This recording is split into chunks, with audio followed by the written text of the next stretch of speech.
New Income Tax Act. The much needed, much wanted relief. First time in the history of independent India, The taxpayer will need to pay.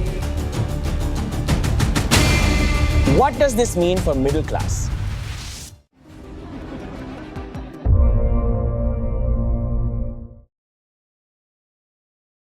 इस साल budget से लोगों की उम्मीदें लगभग zero थी। Middle class को राहत नहीं मिली, मार्केट गिरा हुआ है और सबसे ज्यादा इन्वेस्टर्स नाराज है। हर साल बजट के दिन अचानक से इकोनॉमिस्ट बढ़ जाते हैं, लेकिन इस बार बजट अलग था क्योंकि सरकार ने ना फ्रीबीज दी, ना टैक्स कट किया, बल्कि पूरा फोकस रखा कैपिटल खर्च पर। यानी आज खर्च ताकि कल देश मजबूत बने। लेकिन सवाल ये है, क्या आम आदमी इतना इंतजार कर सकता है? चलिए वीडियो समझते पूरे 7 चैप्टर के साथ।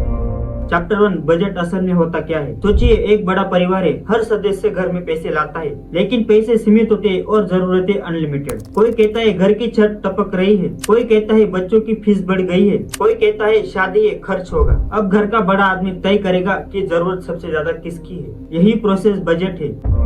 चैप्टर 2, सरकार का पैसा आता कहाँ से। अगर भारत पूरे साल में 1 रुपया कमाता है तो करीब 21 पैसे इनकम टैक्स है, 18 पैसे कॉर्पोरेट टैक्स है, 18 पैसे जीएसटी और दूसरे टैक्स है, कुछ पैसे कस्टम और एक्साइज से। लेकिन इतना होने के बाद भी सरकार का खर्च पूरा नहीं होता। इस साल अनुमान है सरकार 36 लाख CR कमाएगी, लेकिन खर्च करेगी करीब 53 लाख CR, मतलब करीब 17 लाख CR रुपए उधार लेने पड़ेंगे। यही है भारत का फिस्कल डिफिक्ट। देश आज खर्च करता है ताकि कल बड़ा हो सके। चैप्टर 3, सरकार सबसे ज्यादा पैसे कहाँ खर्च करती है। सरकार का सबसे बड़ा खर्च जाता है फाइनेंस मिनिस्ट्री, डिफेंस, रोड्स और हाईवे, रेलवे, फूड सब्सिडी, खेती, शिक्षा और स्वास्थ्य। लेकिन सच है, रेलवे जितना कमाती है उससे उसका खर्च भी पूरा नहीं होता, इसीलिए सरकार को उसे लगातार सपोर्ट करना पड़ता है। चैप्टर 4, इस बजट में सरकार का फोकस क्या है। इस साल सरकार ने साफ कहा है, ना फ्रीबीज, ना शॉर्ट टर्म पॉलिसी, बल्कि लॉन्ग टर्म इन्वेस्ट। यानी पैसा जाएगा फैक्ट्री बनाने में, सड़क और रेलवे नेटवर्क में, शहरों के इंफ्रास्ट्रक्चर में, इंडस्ट्री और मैन्युफैक्चरिंग में। ये वो खर्च है जो तुरंत राहत नहीं देती, लेकिन 10-20 साल में देश का रिजल्ट कुछ अलग ही दिखेगा। चैप्टर 5, इस बजट की कुछ बड़ी घोषणाएं। सबसे पहले टेक्सटाइल सेक्टर। अमेरिका टैरिफ के बाद भारत का एक्सपोर्ट खतरे में था, इसीलिए सरकार ने फैक्ट्रियों को मॉडर्न बनाने और फाइबर प्रोडक्शन बनाने की योजना बनाई। दूसरा, real earth mineral corridor. Mobile, EV, defence और सेमीकंडक्टर इंडस्ट्री इन मिनरल्स पर चलती है और अब भारत खुद इन्हें निकालने की तैयारी कर रहा है। तीसरा, high speed rail corridor. Mumbai Pune, Pune Hyderabad, Hyderabad Bengaluru, Chennai Bengaluru, Delhi Varanasi जैसे रूट्स पर तेज ट्रेन नेटवर्क। चौथा, शहरों का इंफ्रास्ट्रक्चर। टियर 2 और टियर 3 शहरों को बेहतर रोड और ट्रांसपोर्ट, पब्लिक स्पेस और सर्विस देने का प्लान। पांचवा, मेडिकल टूरिज्म। भारत में इलाज सस्ता और अच्छा है, अब सरकार इसे इंटरनेशनल इंडस्ट्री बनाना चाहता है। ये सब घोषणाएं बड़ी है, पर इसका असर दिखने में थोड़ा टाइम लग सकता है। चैप्टर 6, लेकिन फिर भी लोग खुश क्यों नहीं है। और दूसरा, अभी मैं एक शो करके आया हूँ, उसमें लोग पूछ रहे थे कि मिडिल क्लास के लिए बजट में क्या है।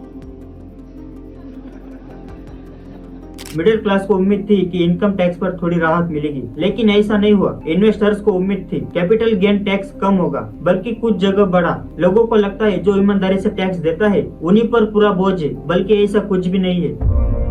चैप्टर 7, असली समस्या कहाँ से। भारत में दिक्कत सिर्फ पॉलिसी की नहीं है, एजुकेशन की भी है। ड्राइविंग स्किल्स खराब है, लेकिन ड्राइवर एजुकेशन पर बजट नहीं। स्कूलों में छतें गिर रही है। इकोनॉमिक सर्वे रुपए की गिरावट की चेतावनी देता है, लेकिन एक्सपोर्ट रिफॉर्म पर ठोस रोड मैप नहीं। बड़ी घोषणाएं आसान है, लेकिन उन्हें जमीन पर उतारना बहुत ही मुश्किल है।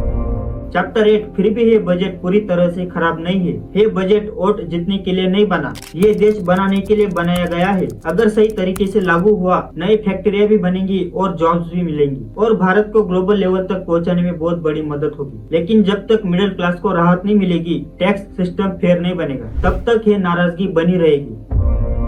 अब समझते हैं वीडियो का आखिरी पॉइंट। बजट कोई जादू नहीं है, ये कम पैसों में ये जरूरतों को मैनेज करने की कोशिश है। सवाल ये नहीं कि बजट अच्छा है या बुरा है, सवाल ये है क्या है बजट जमीन पर उतरेगा, लेकिन ये देश का भविष्य तय कर सकता है। अगर वीडियो अच्छा लगे तो लाइक, शेयर, सब्सक्राइब, कमेंट जरूर कीजिए।